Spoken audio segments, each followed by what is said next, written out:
दर्शकवृन्द भुन्टी सिरियलको 325 भागमा अहिले भूपेन्द्र र भूपेन्द्रको गर्लफ्रेन्ड जेरीले बनाएको योजना विफल भएको छ। दर्शकवृन्द अहिले भुन्टी बनेर आएकी सुकुमायाले अहिले भूपेन्द्रको घरमा यति जात्रा गरिरहेको छ कि अब चाँडै भन्दा चाँडै अदालतमा हिँड्ने हो अनि त्यहाँबाट हाम्रो फैसला हुन्छ भनिरहेछ। तर म जान्न भन्दै यता भूपेन्द्र भने न्यु खोजिरहेछ।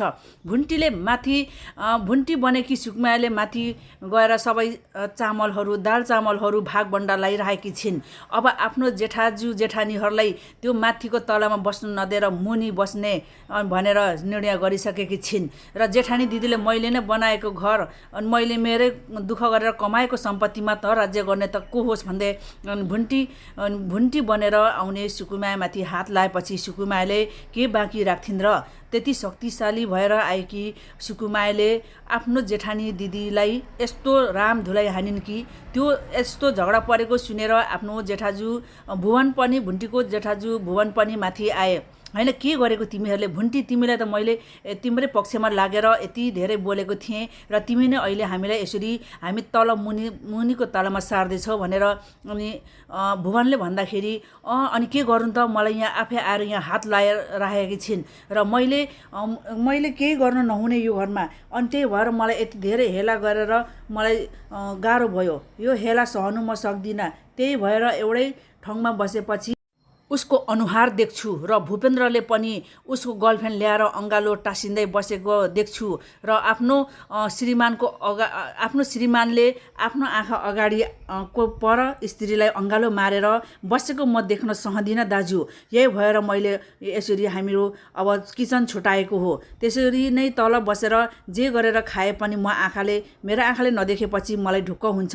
त्यही भएर म माथि खान्छु, तपाईँहरू तल खानुहोस् भनेर भन्छन्। र यता भुवन पनि अब छक्क परेर अनि उभिएर हेरे हुन्छन् र यता श्रियाले भन्छन् कि भूपेन्द्रले सबै सुनाइदिनु यो हामीले यसरी तल खेदाई भनेर भन्छन् र भुवन तल झरेर भूपेन्द्र तिमीले यहाँ के गर्नु आँटेको?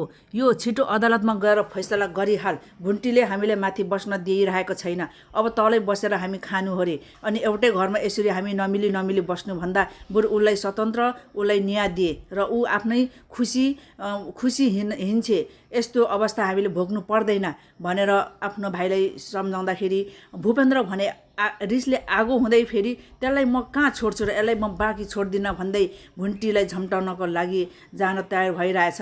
दर्शकवृन्द यता अब भुन्टीलाई अब यति धेरै शक्तिशाली भएर कसरी आइ त भनेर त यता भूपेन्द्रको गर्लफ्रेन्ड जेरीले चाहिँ च्याउँदै हेरिरहेछ।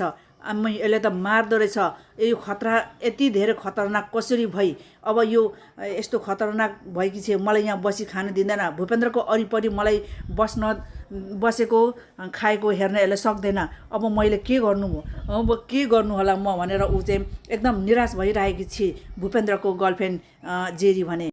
यता भुन्टीको दाजु टोकोलेले चाहिँ आफ्नो श्रीमती पूर्णिमाले गरेको सबै व्यवहारहरू उसले देखेपछि अहिले घिनाइरहेको छ। आफ्नो बाबाको सम्पत्ति ल्याउँदै म जब गर्छु, अफिस जान्छु, पैसा कमाउँछु बुढा भन्दै बुढाले मक्क पारिरहेको थियो। उसले आफ्नो पसिना नबगाई नै आफ्नो बुढो भएको बाबाको सबै सम्पत्ति ल्याउँदै उसले खुसी बनाइरहेको थियो। दर्शकवृन्द यो टोकोलेले थाहा पाइरहेछन्। अब के हुन्छ यो हेर्नको लागि अर्को एपिसोड हेर्नुपर्ने नै हुन्छ। हस् त, धन्यवाद।